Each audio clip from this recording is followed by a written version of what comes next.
Bismillahirrahmanirrahim. Assalamualaikum warahmatullahi wabarakatuh.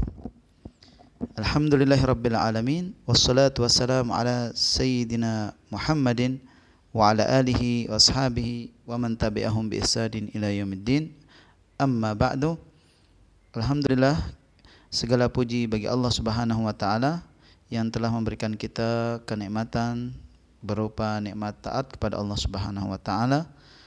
Salawat serta salam kepada junjungan kita Nabi besar Nabi Muhammad sallallahu alaihi wasallam dan kepada keluarganya, kepada para sahabatnya dan pada para pengikutnya yang setia hingga akhir zaman nanti. Baik para santri dan para santriwati yang dimuliakan oleh Allah Subhanahu wa taala, insyaallah kita akan bersama-sama dalam pelajaran fikih.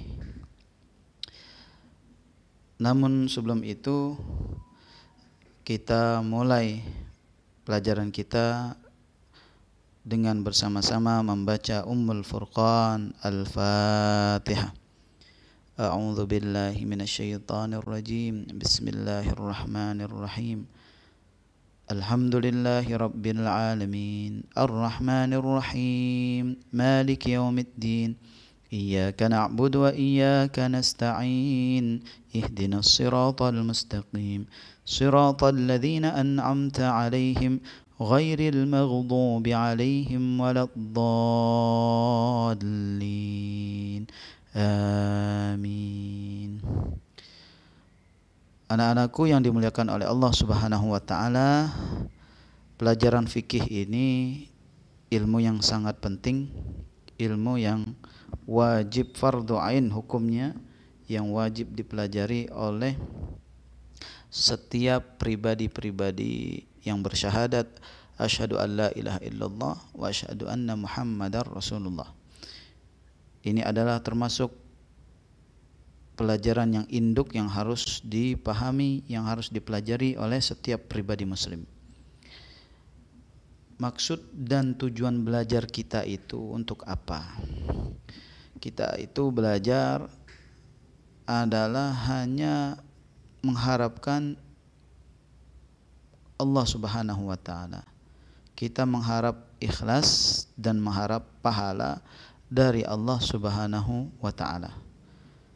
Yang kedua adalah karena kita cinta kepada Allah Subhanahu wa taala, agar nanti Allah Subhanahu wa taala mencintai kita, agar Allah Subhanahu wa taala mencintai keluarga kita, dan agar Allah Subhanahu wa taala mencintai jalan hidup kita. Karena cinta Allah itu sangat-sangat dekat, cinta Allah itu sangat besar.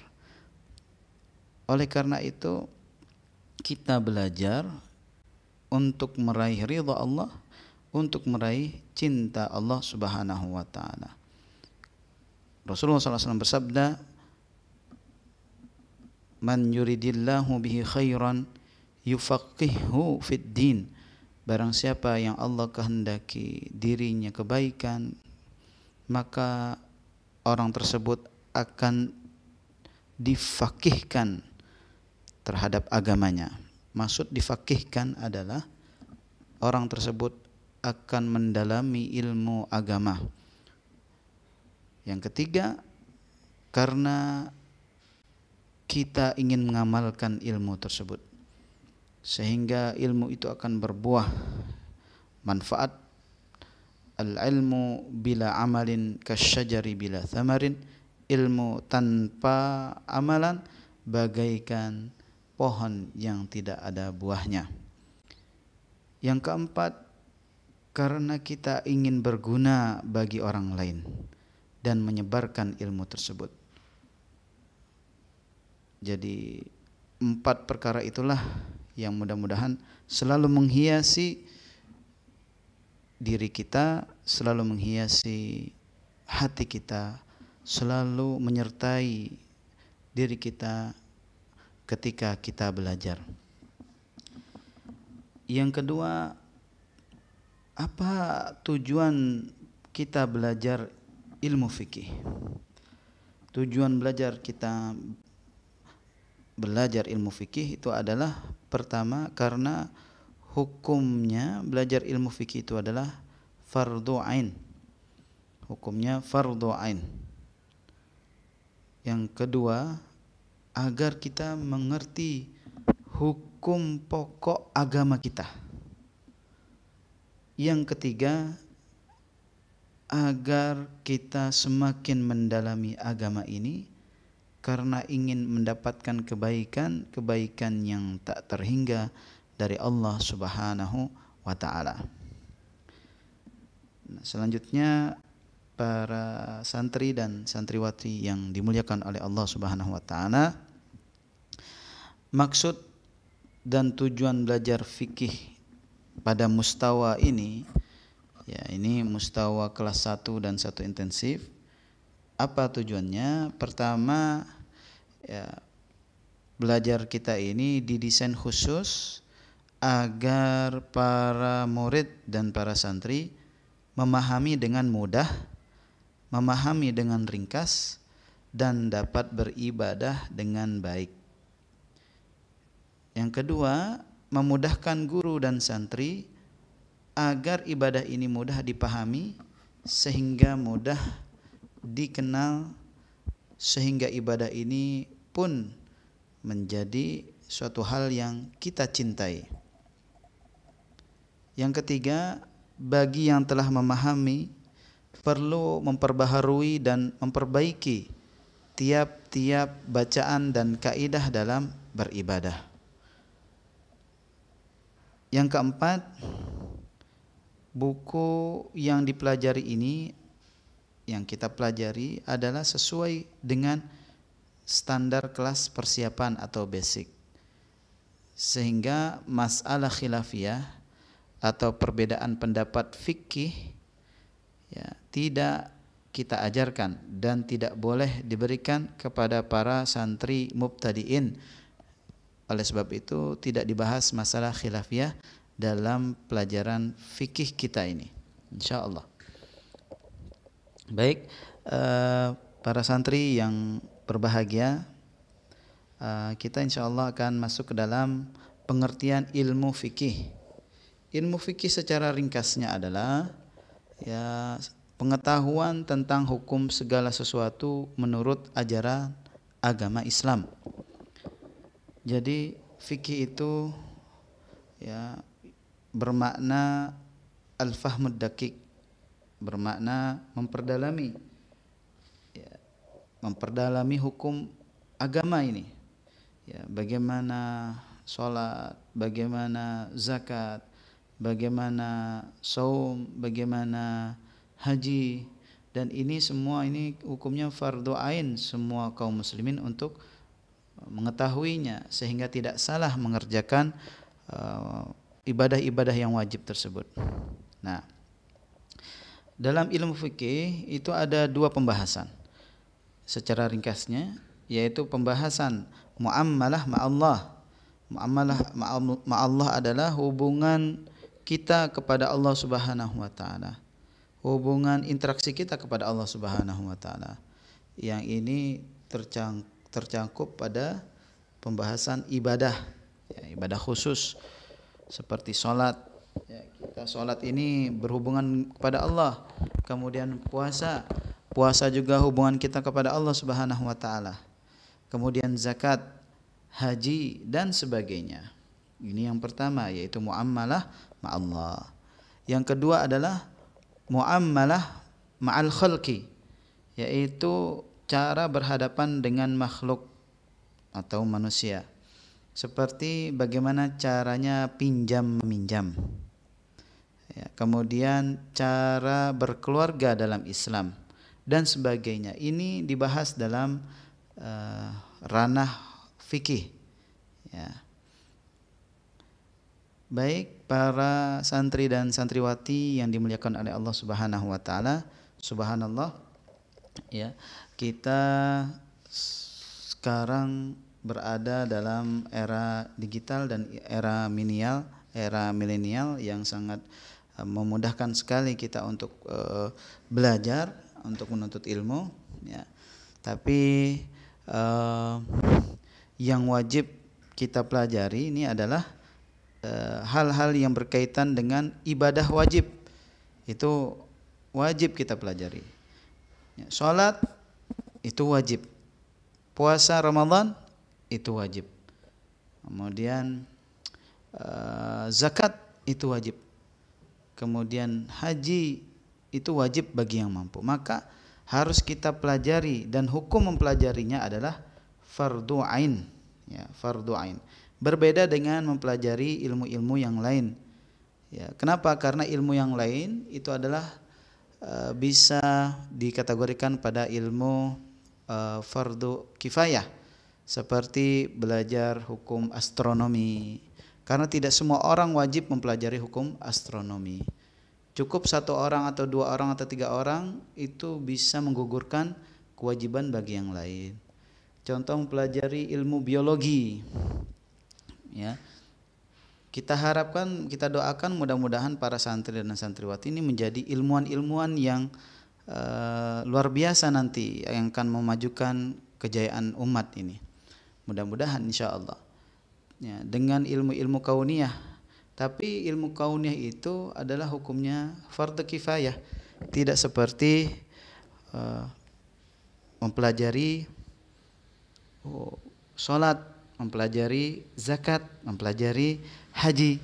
Nah, ini kalau mempelajari toharoh misalkan, nah itu hukumnya adalah fardu ain, maka sangat penting sekali. Nah, para santri dan santriwati yang Allah muliakan, dalam agama itu ada perintah dan ada larangan. Ada perintah yang harus dikerjakan, ada larangan yang harus dijauhkan. Mengapa dalam agama Islam itu ada perintah dan ada larangan? Karena Islam itu artinya adalah as-sam'u wa ta'ah. Islam artinya adalah istislam, berserah diri, menerima sami'na wa ata'na. Maka dari itu Allah sudah memerintahkan kepada kita, la ikraha fid din. Tidak ada paksaan dalam masuk agama Islam ini. La ikraha fid din. Qad tabayyana ar-rusydu minal ghayy. Ya, sudah jelas mana yang baik, mana yang buruk, mana yang batil, mana yang hak antara Islam dan agama yang lain. Maka tidak ada paksaan dalam Islam. Tetapi setelah kita semua bersyahadat, kita semua sudah berjanji, berikrar, asyhadu an la ilaha illallah wa asyhadu anna muhammadar rasulullah, maka di situ kita masuk ke dalam ya aturan agama ini, yaitu perintah dan larangan. Nah, ulama-ulama ya, dari para salafus saleh yang lalu, ya para salafus saleh itu mengkategorikan, ya ulama fikih ini mengkategorikan hukum dalam Islam itu ada 5 perkara. Ada 5 dalam hukum dalam Islam, yaitu yang berkaitan tentang perintah dan larangan kita selaku umat Islam, selaku seorang muslim. Al-ahkamul khamsah dalam fikih yang kita pelajari ini adalah sebagai berikut. Pertama adalah wajib dan fardu. Ya. Asal katanya wajib itu adalah mesti, tidak boleh tidak. Kemudian dalam istilah fikihnya, wajib itu adalah sesuatu yang apabila dikerjakan kita mendapatkan pahala, dan apabila ditinggalkan kita berdosa. Maka dari itu seseorang harus mengetahui mana yang wajib, mana yang tidak wajib. Nah, dan apa itu wajib? Seseorang harus mengetahui, setiap muslim harus tahu apa itu wajib. Jadi kalau disebutkan sholat itu hukumnya wajib, maka apabila dikerjakan sholat itu akan mendapatkan pahala. Namun sholat wajib apabila ditinggalkan dia akan berdosa, seperti itu. Nah, itu adalah hukum yang pertama. Hukum yang kedua adalah sunnah atau mandub. Sunnah atau mandub. Asal kata sunnah itu adalah jalan, thariqah, atau sesuatu yang biasa dikerjakan atau dipakai. Ini dalam definisi bahasa. Dalam ilmu fikih, istilah sunnah ya, itu adalah sesuatu yang apabila dikerjakan maka kita mendapatkan pahala. Dan apabila kita tinggalkan, kita tidak berdosa. Berarti tidak dipersalahkan. Sekali lagi, dalam ilmu fikih, sunnah itu adalah, sunnah atau mandub, sesuatu yang apabila dikerjakan, maka kita akan mendapatkan pahala. Dan apabila kita tinggalkan, kita tidak berdosa. Berarti tidak dipersalahkan kalau orang meninggalkan sunnah ini. Ya, ini dalam istilah fikih. Contoh sholat sunnah. Ya, contoh saum sunnah. Ya, puasa sunnah Senin Kemis. Ya, contoh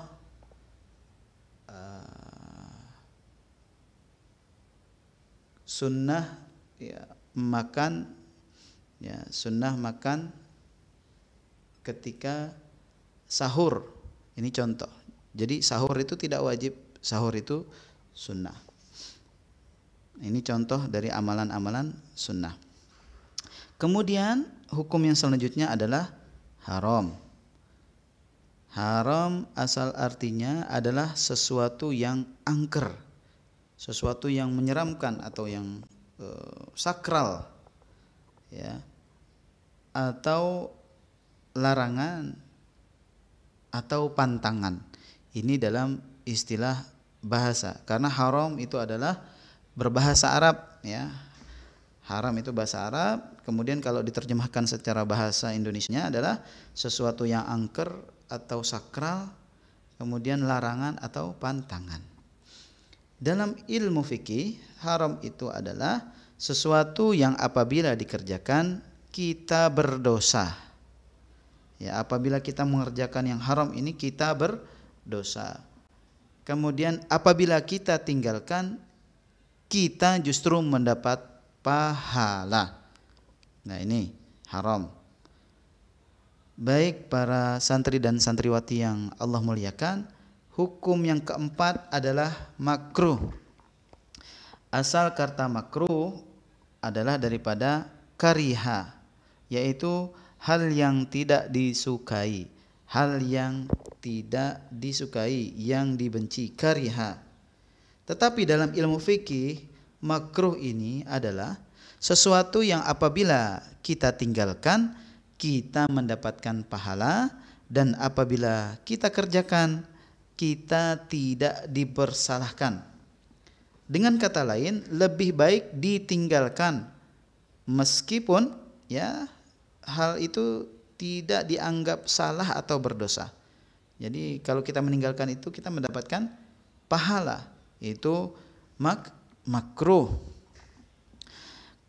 Yang hukum selanjutnya adalah yang kelima, mubah dan halal. Asal artinya adalah diperbolehkan. Ya, mubah ini diperbolehkan atau tidak ada larangan.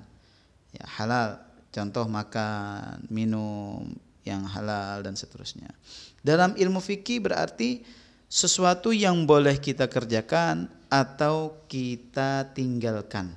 Dikerjakan itu biasa saja, ditinggalkan juga tidak apa biasa saja. Nah, beda mubah dan halal itu di mana? Mubah yaitu perbuatannya, ya, perbuatan. Sedangkan halal adalah hukum barang atau bendanya. Nah, ini beda mubah dan halal. Jadi kalau mubah itu adalah perkaranya, ya, perkaranya mubah. Ya, contoh ngobrol, ngomong, itu mubah, ya. Ngomong biasa mubah, tapi kalau ada embel-embelnya, ngomongin orang, itu masuk perkara yang dilarang. Kalau ngomong biasa mubah. Ya, kalau ngomongin orang, ngomongin aib, ngomongin kejelekan dan seterusnya itu hal yang dilarang. Kemudian makan, minum. Kalau barangnya makan minumnya mubah, tapi kalau makanan yang dimakan itu adalah halal. Nah, seperti itu. Jadi halal adalah hukum barang atau bendanya, sedangkan mubah itu adalah perbuatannya. Subhanallah. Insyaallah sampai sini semuanya bisa dimengerti. Nanti kalau tidak bisa dimengerti, insyaallah ada pertanyaan nanti bisa bertanya kepada wali daringnya, insyaallah ya. Baik, para santri dan santriwati, para adik-adikku yang dimuliakan oleh Allah semuanya, insyaallah ya. Sekarang kita masuk kepada pembagian wajib dan sunnah. Mudah saja dalam fikih itu, subhanallah, indah sekali. Ya, baik. Sekarang wajib atau fardu itu ya dibagi menjadi dua. Pertama wajib ain, yang kedua adalah wajib kifayah atau yang disebut juga fardu ain dan fardu kifayah. Kemudian yang kedua adalah sunnah. Ada sunnah ain dan sunnat kifayah. Sunnatul ain dan sunnatul kifayah. Nah, sekarang tentunya adik-adik semuanya ingat ya dan sudah mempelajari ini dan sangat mudah sekali. Wajib atau fardu ain itu adalah sesuatu yang dikerjakan sendiri setiap orang. Ya, seperti sholat. Ya, sholat itu masing-masing sholat wajib hukumnya. Ya, kemudian puasa Ramadan. Ya, kemudian zakat fitrah. Ya, itu semuanya harus dikerjakan oleh sendiri-sendiri setiap orang. Kemudian yang kedua adalah wajib kifayah atau fardu kifayah, yaitu wajib yang menjadi tanggung jawab bersama. Apabila